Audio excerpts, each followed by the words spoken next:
It's a film that literally looks at the exploitation of oil as a natural resource in northern Alberta, Canada, and everything is looked at from a helicopter because that is the only way that you can actually understand the magnitude of the operation.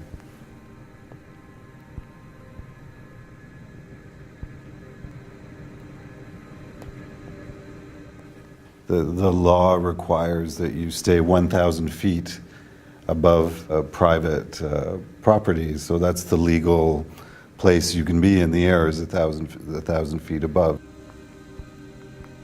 It's a very bizarre situation because you're actually still filming their image. You're in closer proximity in terms of the image, but physically you're farther away, and that's safe according to the law.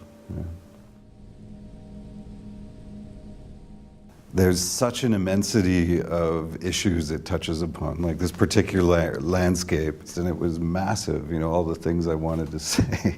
And I tried starting to use it on the film, and it was just clear to me this is not a film about information. The information lies elsewhere. Like, if you want to find the information, this film will hopefully trigger you to go and find that information because it's on the internet, it's in the newspapers, it's there. If you want to show something, how do you get a viewer to look at it? And you know, I think in some ways, Petropolis, it lures the viewer in to look at it by the way that the camera moves, by the graphic elements of the composition, and so on.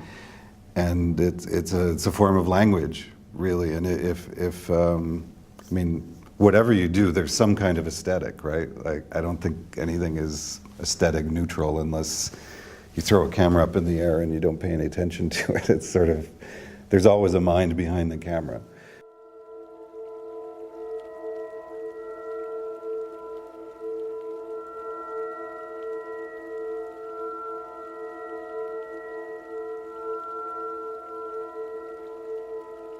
The idea is to provoke an awareness and an intelligent discussion of the situation, you know. So I wouldn't call myself a warrior in that sense, even though it's connected to Greenpeace and they have a reputation for approaching things that way. I think this film was handled quite differently than how they usually work.